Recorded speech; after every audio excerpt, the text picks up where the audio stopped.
The teacher ran away with her son from her tyrant millionaire husband to a village. When she found out who her new neighbor was, she couldn't believe her eyes. Through the noise that reigned during the break, the bell rang for the lesson. The students rushed to their classrooms to avoid being late for the start of class. This was Senior Nejuo's private school. Only the wealthiest residents of the city could afford to send their children here. The leather furniture in the foyer and the expensive office equipment in every classroom were clear evidence of this. Amanda had a lesson with the 7th grade. She leisurely got up from the table, took her textbooks and notebooks, and left the teacher's lounge. Gonzalez is probably not prepared for the lesson today. And Silva will again try to read the text in his broken French, she thought as she headed to the classroom. Amanda Gennaro was a French language teacher. She looked about 30 years old. She wore a beautiful powder-colored dress that suited her well and highlighted her finely shaped feminine figure. Her luxurious chestnut hair was neatly styled according to the dress code. Her well-groomed appearance suggested that she did not lack for money. Entering the classroom, she first inspected all those present. No student escaped the sharp eye of the teacher, and if necessary, she made remarks. The children watched her with curiosity. Amanda was a very attractive woman and an excellent teacher, which the students greatly appreciated. "Senora Gennaro, what will we be doing today?" asked the same Gonzalez, a red-haired 12-year-old boy sitting at the back desk. "You must be thoroughly prepared for the lesson today, asking such questions," she replied playfully.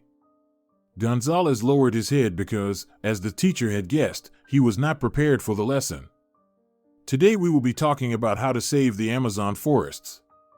"Please share your thoughts in French," Amanda said, listening with interest to her students' arguments.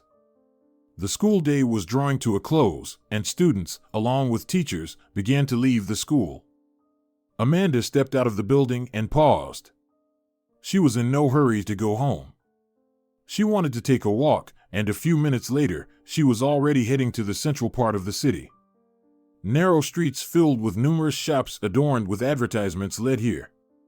This was the historical part of the city, where the local landmarks were located. Here one could visit museums, stop by a restaurant, or attend a mass in one of the churches. This was where Amanda was headed. A service was in full swing at the St. Benedict Cathedral. The church, built in the neo-Gothic style, was impressive in its height.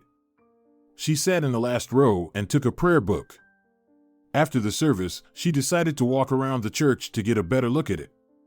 She was not often here, so she wanted to stay longer in a place where she finally felt peace and serenity. "Senora, do you need any help?" a stranger's voice sounded behind her. Amanda turned around and saw a priest. "No, I just wanted to take a closer look at the church's decor. I don't come here often." The priest blessed her and left so as not to disturb her. She stayed in the church for a while, lost in her thoughts. "Senora, your husband is already home," the maid informed her when Amanda entered her mansion. The spacious, bright hallway was empty, and she hurried upstairs to her room. "Darling, where are you rushing to?" Rogelio stepped out of his office to meet Amanda. He was already in his home clothes and waiting for her. He appeared slightly older than his wife, with dark hair and equally attractive looks. He owned a television company that produced famous series. It was a very profitable business, which had allowed him to amass a considerable fortune. "I'll change and come down to you," she said and hurried to her room. She had no desire to explain herself to her husband. Truth be told, lately, all they did was argue. Their family life was not going well. Yet, it had all started so beautifully, their meeting in a restaurant, romantic courtship, expensive gifts, and long walks through the night city. A few minutes later, she was already sitting in her husband's office in a soft armchair with burgundy velvet upholstery. "Amanda, maybe you shouldn't work? We are a wealthy family, and you don't need to spend so much time at school," Rogelio began the conversation. "I didn't get an education to waste away at home," Amanda said firmly. "But we have a son. You could fully devote yourself to his upbringing," her husband continued to insist. He stood by his desk, shuffling some papers and talking to his wife as if in passing. "I give our son enough attention," she replied just as firmly. And she immediately caught herself thinking that there was no trace of the former softness in her voice. "You don't understand. This is not a request. This is an order," Rogelio said more assertively. He put the papers aside and focused entirely on the conversation. "Since when have you started treating me like your subordinate? I am a free person, capable of making my own decisions. All our friends' wives take care of the house, the children, and visit beauty salons. Why don't you become like them?" "A brainless hen," the woman added. At these words, her husband rushed to his wife. He grabbed her by the chin and looked intently into her face. God, how rude he is. "He doesn't love me at all," Amanda thought, looking at Rogelio. "Who do you think you are? As if you're an outstanding teacher and the school can't live a day without you," he said sarcastically. "You're hurting me," she said in a steely voice. "I couldn't care less. You will do as I say." Amanda didn't respond to his words to end this unpleasant conversation for both. She felt deep disappointment at that moment. So many years had been spent building strong family relationships. But now they seemed to be dissolving, disappearing into nothingness. She removed his hand and left the office. "I have decided," Rogelio Gennaro echoed behind her. The five-star Hotel Buona Vita was situated on the shore of the blue ocean. Each room had its own unique decor with antiques and paintings. The king-sized beds, pristine bathrooms, and breathtaking views made these rooms even more appealing. Rogelio lay on the white bed in a terry robe.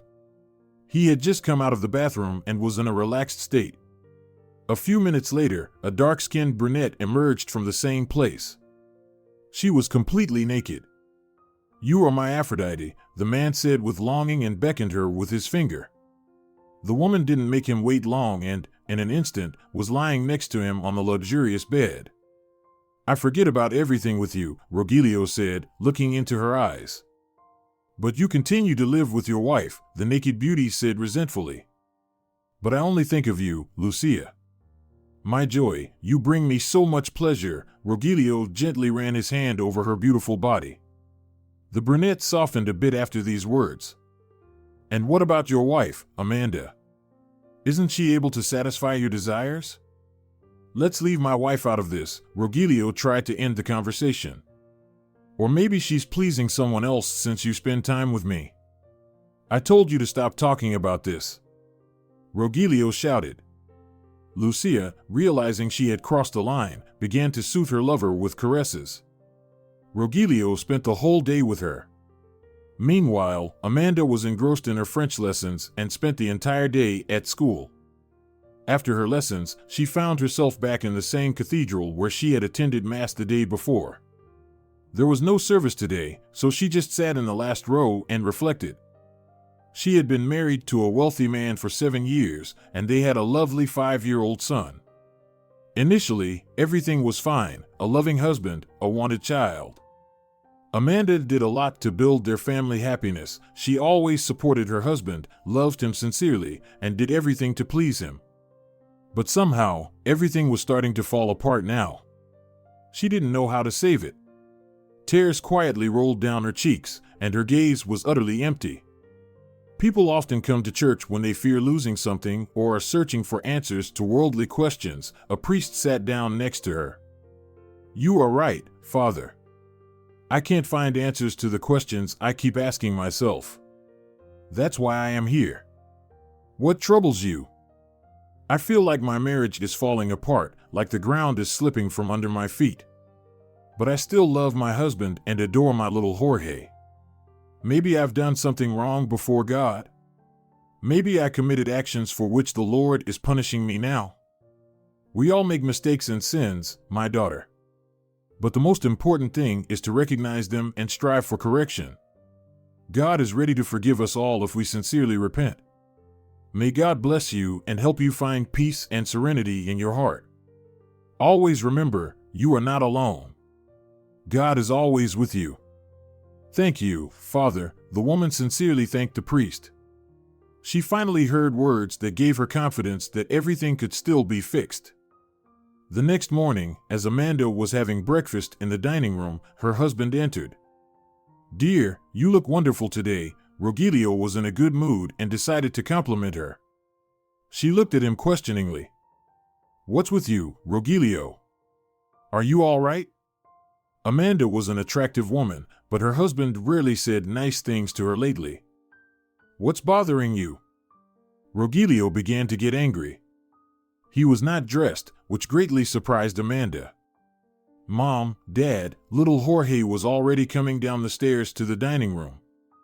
He was still in his pajamas and hurried to see his parents. He was a spitting image of Rogelio, a dark-haired and swarthy boy. "Jorge, why are you up so early?" Amanda asked him. "I wanted to see you before you left." "But we'll be back, son," Amanda said gently, hugging him. "Are you going?" Amanda turned to her husband. "No. Later. Velasquez will take you to school.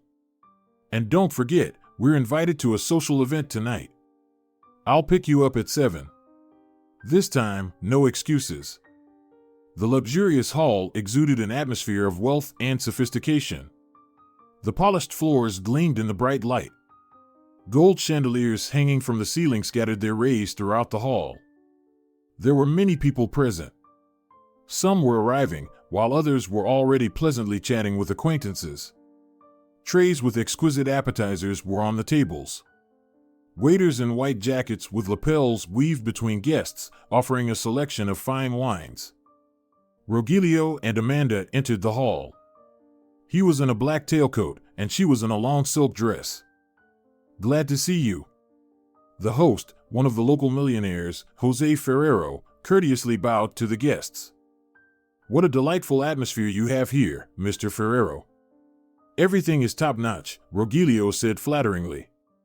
"Please, join the guests." The host politely directed them to the center of the hall, as he needed to greet another couple.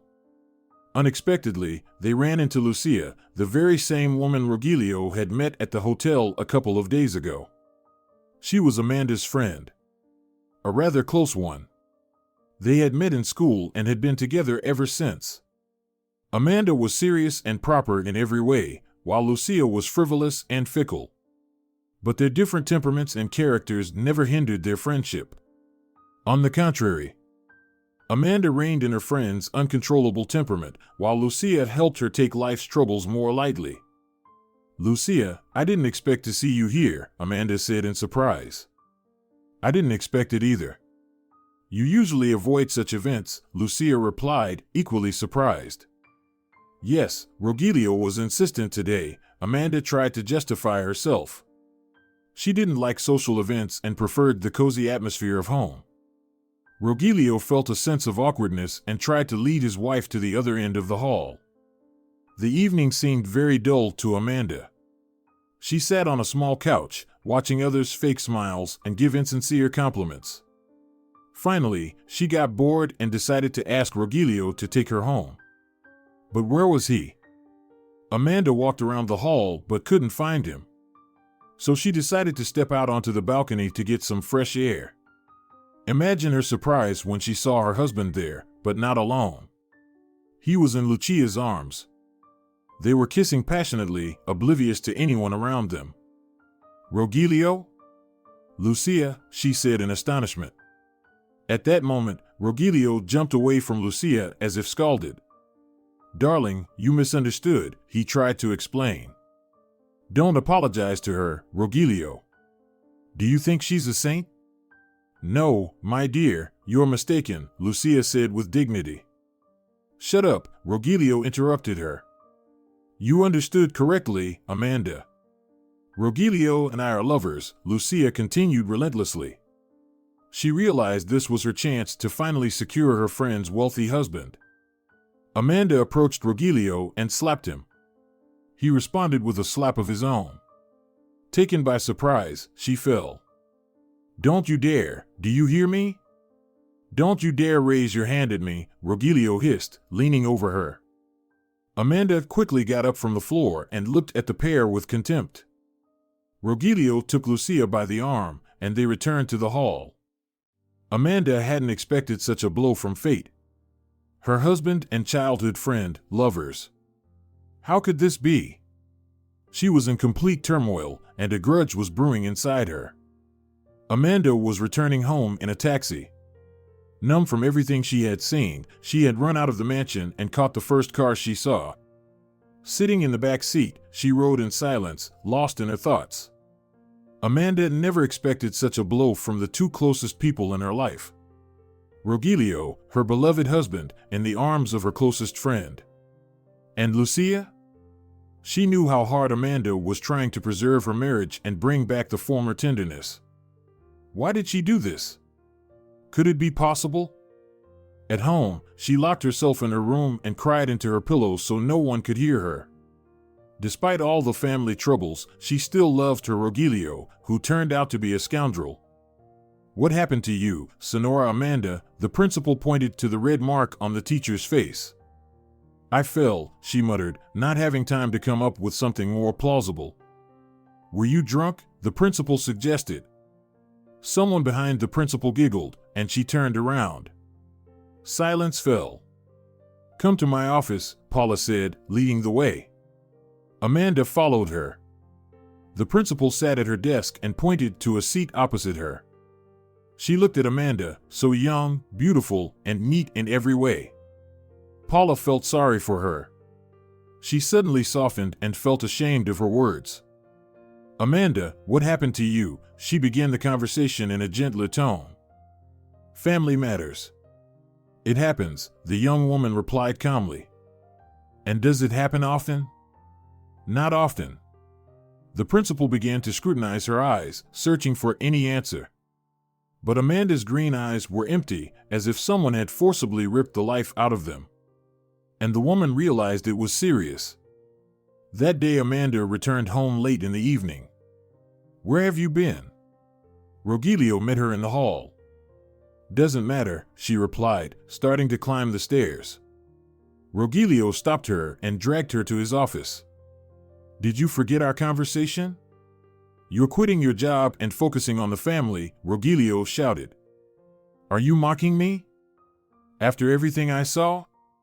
Amanda responded calmly. This only infuriated him more. Did you forget who you are? A pathetic teacher living off her rich husband. I don't need anything from you.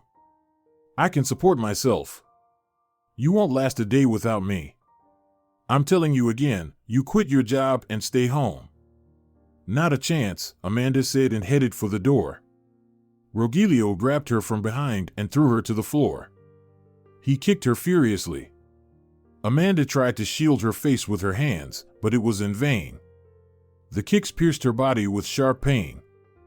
Amanda didn't utter a sound. Finally, when Rogelio finished, she managed to get up. Blood trickled from her nose. She covered it with her hand and whispered, Why? Rogelio stood next to her, his eyes filled with rage. Amanda slowly left the office. Rogelio stayed behind.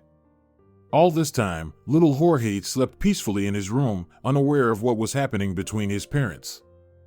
It was already late evening. Amanda didn't go upstairs, but left the house as she was and ran with all her might. She ran for a long time, not looking back, despite the pain. She only stopped when the residential area was out of sight. Why? She screamed at the top of her lungs. The terrible sound scattered birds from the trees, which she couldn't see. The birds' cries brought her back to her senses. Amanda looked around. Seeing no one, she threw herself to the ground and cried in despair. It seemed no one in the world could be more miserable than her. Meanwhile, Rogelio sat at his desk, shuffling through some papers. He stayed in his office to sleep. Amanda, regaining some composure, returned home. She had nowhere else to go. And her little son remained in the house. Amanda approached the mirror with fear the next morning. Her nose was swollen and had turned a purplish color. There were bruises under her eyes that couldn't be covered up by any means. No, this can't go on any longer, she said to herself. It sounded so determined that there was no doubt that this moment would change her entire life. And it wasn't resentment, nor hatred for the person she had lived with for so many years that was speaking. It was her sense of self-worth and her desire to correct her mistakes. At that moment, she began frantically searching the room. Amanda looked under the bed, opened all the cupboards in a row, pausing only for a moment to continue her search. Yes, where could it be? She muttered to herself and continued searching. Found it, she exclaimed, as if she had discovered a treasure trove of jewels. In reality, it was much simpler. She had found a large suitcase they used for trips with Rogelio. Amanda sat on the edge of the bed and began to stare at it intently. It was a dark blue wheeled travel bag. She started recalling moments associated with their trips, but nothing came to mind. This only proved that the decision she made just minutes ago was the only correct one.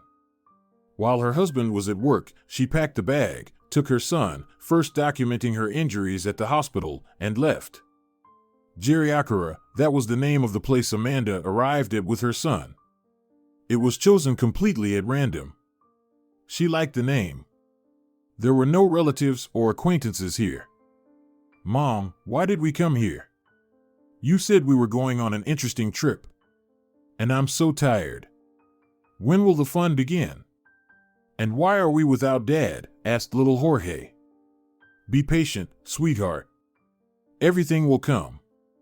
Dad has a lot of work, so he couldn't come with us, Amanda replied, gently ruffling his hair. Amanda and Jorge got off the bus. After 6 hours of travel, everything was stiff, and they wanted to stretch a bit. Senora, would you like a ride somewhere? A smiling man, presumably a local, approached the strangers. Are there any houses or apartments for rent in your village? Amanda asked. There are. Are you staying long? I haven't seen you here before, the villager inquired. As long as it takes, the woman grumbled, and the man understood that she wasn't in the mood for conversation. Hop in the back seat. Geriakura was a fishing village right on the ocean shore. The entire economy was built on trading fish for other goods or money.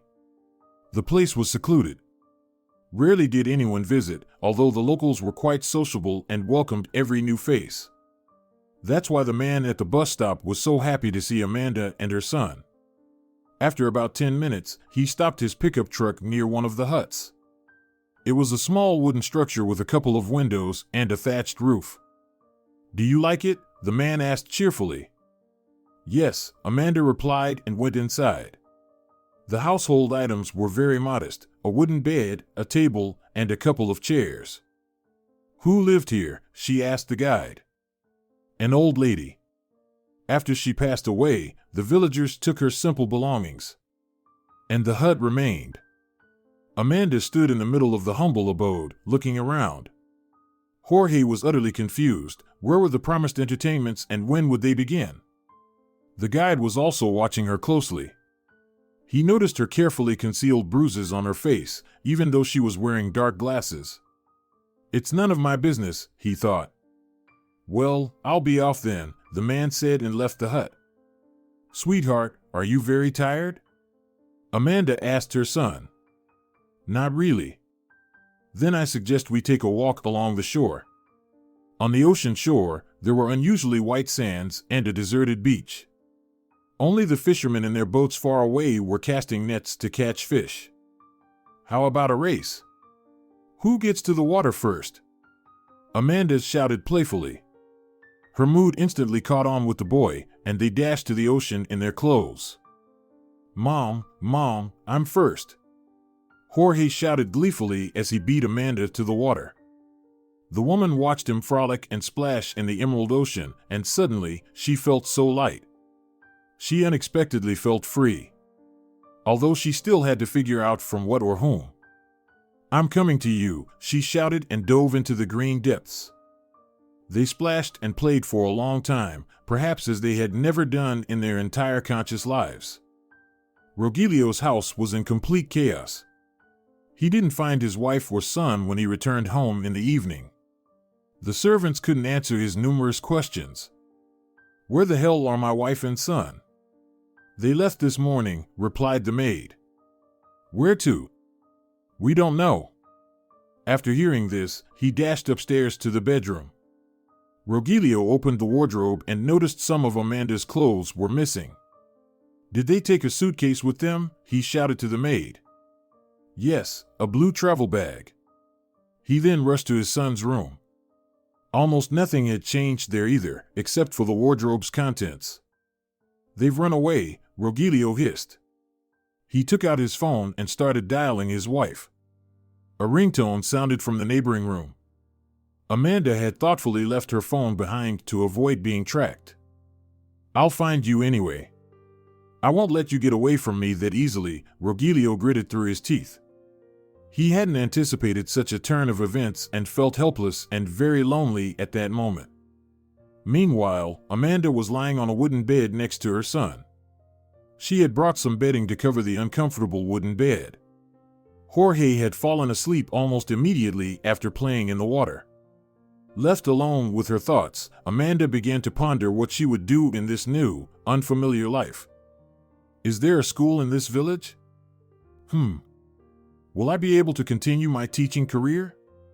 Although French lessons are unlikely to be needed in this remote place, she thought, staring into the darkness.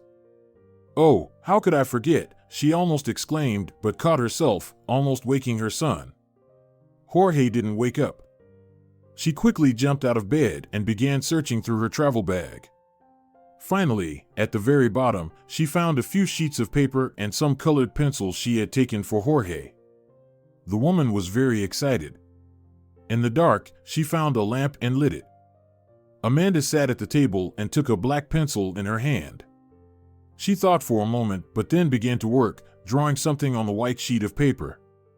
She looked very focused. She repeatedly picked up the paper and examined it from all angles. By morning, she had finished a sketch of the beach where they had so much fun with Jorge. I think it turned out quite well. But I need time to restore my knowledge and skills, she thought as she lay down next to her son. The sun was almost up, and Amanda decided to get some sleep before Jorge woke up. The sun was nearly at its zenith when Amanda opened her eyes. It was almost noon. She jumped out of bed, not finding her son beside her. She stepped out of the hut and saw Jorge talking to their guide from yesterday. Good afternoon, she said as she approached them. You sleep long, Sonora, the man said disapprovingly. Yes, there's a calming atmosphere here. The man softened a bit and replied, I brought some food. For the time being. Next to him was a basket covered with some cloth. The woman uncovered it and found eggs, a bit of milk, some vegetables, and bread. Where do you get all this? We grow some things ourselves and trade fish for others. You should also think about how to feed your son. Don't worry. I already am. Tell me. Amanda paused, not knowing how to address the man. She hadn't thought to ask his name yesterday. Jose, the man replied. Tell me, Jose, are there any artists in your village? Well, it might be a bit grand to call them that. But is there anyone who draws well? Yes, there is one. He lives like a hermit. Sometimes he appears, sometimes he disappears. God knows where he goes all this time. Introduce me to him. If he hasn't disappeared again, I'll take you to him. You have no idea how much you're helping me. And they headed to the hut of the mysterious artist, who she thought could help her start a new life. But when she entered the hut and saw him, she was speechless. It was him. Amanda suddenly found herself in the past, her life rewinding 10 years. There it was, the cherished diploma from the pedagogical university. She, young and ambitious, was making grand plans and dreaming of fulfilling herself in her profession. No, I won't work in an ordinary school. At least a gymnasium. Preferably one with an advanced French program, she told everyone. And she achieved it. She got a job at one of the most prestigious schools, where she was assigned to the senior classes. Teaching came easily. The students loved the young and attractive teacher and eagerly awaited her classes. What more do high school students need, with their young blood boiling and hormones raging? She excited their imaginations with the wildest fantasies. Amanda diligently taught them grammar and conversational French, constantly giving them challenging topics. I suggest we talk about environmental problems and their solutions. What do you think about that? We think it's time to study the French kiss, not solve environmental problems, the high school students replied to her question. At first, she blushed and didn't know what to say. But gradually, they got used to her, and she learned to steer the topic in the right direction. But one day, something still unsettled her. It was a regular lesson where they were going over a new topic. Amanda noticed that Guillermo, who was sitting at the back, was busy with something. He was so engrossed that he didn't notice her approach from behind. "What are you doing, Guillermo?" She pointed to the sheet of paper in his hands. "Nothing, Sonora," he replied, embarrassed. "And this nothing completely distracts you from the lesson. Show me what you have," and she tried to snatch the paper from his hands, but he didn't let her. "Well, I didn't know you were so bold," the young teacher said in surprise. "He's drawing your portrait," someone shouted from the class. "A portrait?" Amanda said in bewilderment. Guillermo placed the unfinished pencil drawing on the table, which clearly showed her facial features. "You'll stay after class today," she said seriously and continued the lesson. "You did a pretty good job. Did you study somewhere?" Amanda asked when they were left alone. "Yes, at an art school." "And who do you draw?" "Everyone, classmates, teachers, passers-by. My hand just reaches for a pencil whenever I see an interesting face," the young man said enthusiastically. "I also draw a little, but not as well as you do," Amanda decided to boast a bit. And she succeeded. The young man's eyes suddenly lit up. "Really? Can you show me your works?" At that moment, Amanda regretted what she had said. But she didn't want to back down in front of the student. "Yes, of course, at some point. And let's agree that from now on, you will focus on French during my lessons," she said in a businesslike manner. "All right," Guillermo said submissively. Amanda looked at him attentively. He was sitting at the table, looking at her with such a meek gaze that she felt uneasy about her tone. She felt sorry for him. He must be very sensitive, this boy, she thought at that moment. 10th grade, make sure everyone is here. All seats in the bus should be taken. Amanda started counting the children. She kept referring to the list, marking those who were present. "Everyone should be here," one of the kids said. "Wait, where's Guillermo?" she said suddenly. "He's always late. An artistic personality." "Yes, but we're already late for the excursion. He'll be here in a couple of minutes." After these words, a breathless Guillermo was already jumping onto the bus step. His shoulder-length hair was tousled, and he looked as if he had just emerged from a crowd. "See? We told you." "Sorry," Guillermo said, looking at Amanda. And at that moment, there was a certain sparkle in his eyes that made her feel uncomfortable. Mentally, she admitted to herself that she was glad to see him. The excursion was to one of the local museums, where there was an exhibition of French Renaissance culture. The children listened attentively to the curator. Amanda had managed to instill in them a love for France, so they showed genuine interest in what was being told to them.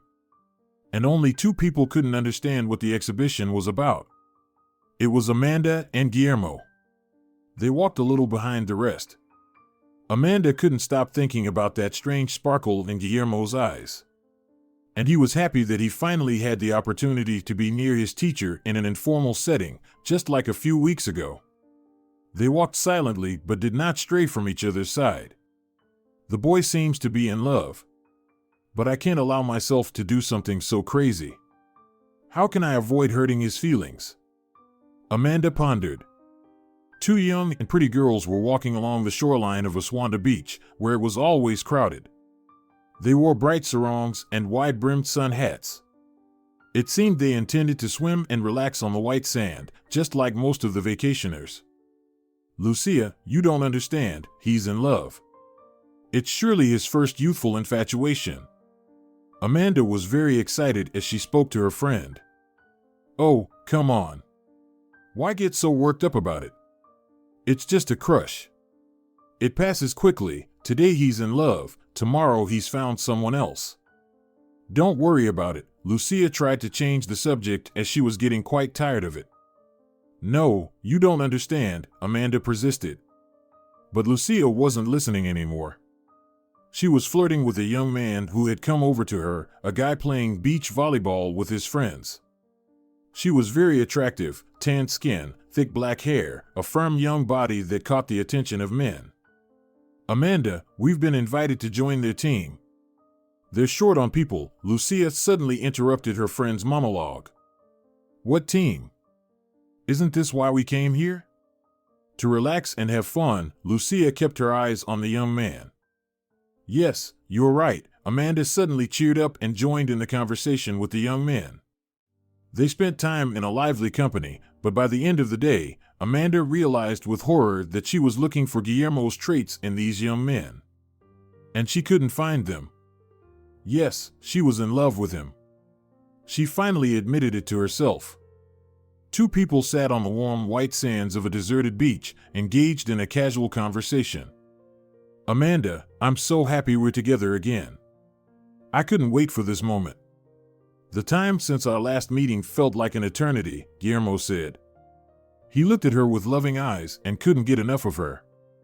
"But you see me at school every day," Amanda replied tenderly. "You know it's not the same. It's very hard for me to overcome the barrier between us. But I can't help it.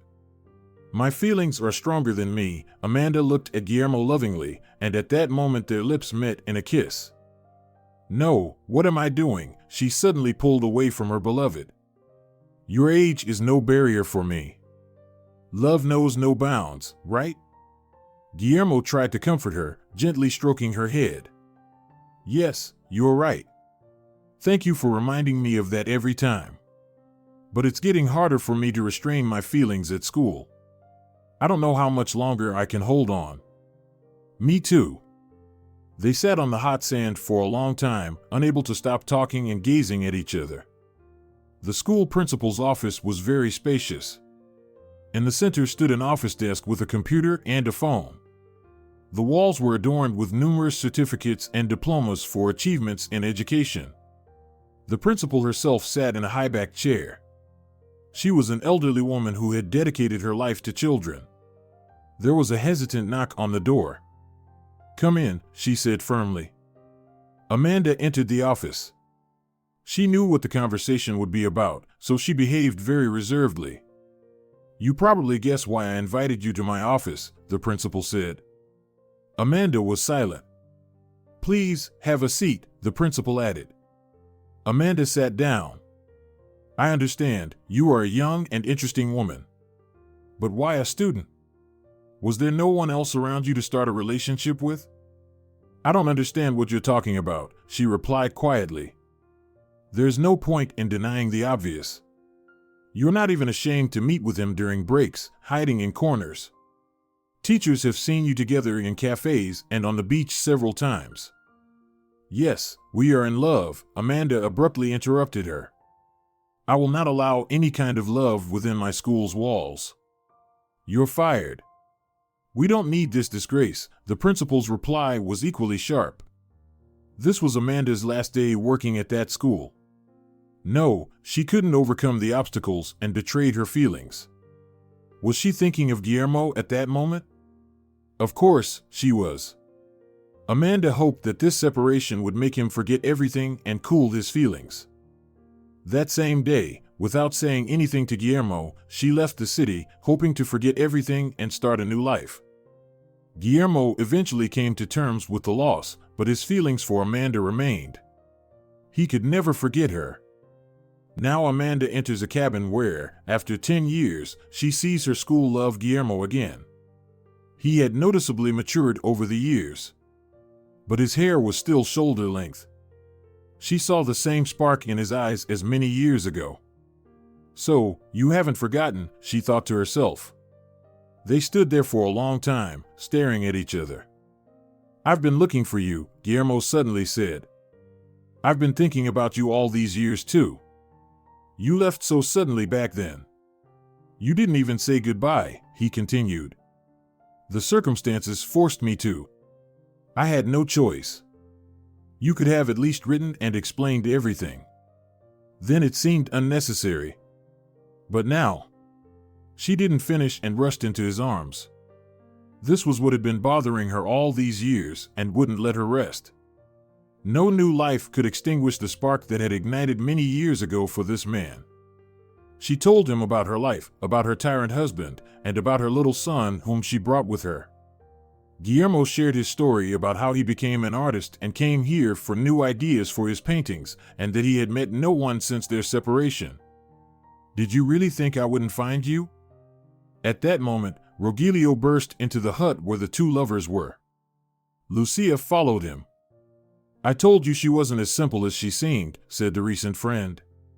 "What do you want here?" Amanda said calmly. "Pretending to be innocent all this time. And you? You barely left home and already found yourself a lover," Rogelio shouted. "You will leave here immediately and never seek me again. I won't even consider it. Where is Jorge? You won't see him again either. I have documented all the beatings. I have a medical report. If this goes to the police, your career will be over. And no court in the world will give a child to a tyrant father. You." Rogelio tried to swing at Amanda, but Guillermo stopped him. "Leave us. Amanda owes you nothing anymore. And who are you, kid? One of her students?" "Yes, her favorite student. And she is my favorite teacher and beloved woman. For 10 years now." Rogelio stood in utter confusion. Next to him, Lucia hissed, "I told you, but you didn't want to believe it." He looked at them closely and realized the guy was telling the truth. Both Amanda and Guillermo were glowing with happiness. He had never seen her like this. Yes, she married him out of love. Rogelio felt it. But it seems this first love was stronger. Saying nothing, he left the hut. "I will file for divorce," Lucia shouted after him. He heard her but did not even turn around. Rogelio realized this was the end. "Beloved, why aren't you ready yet?"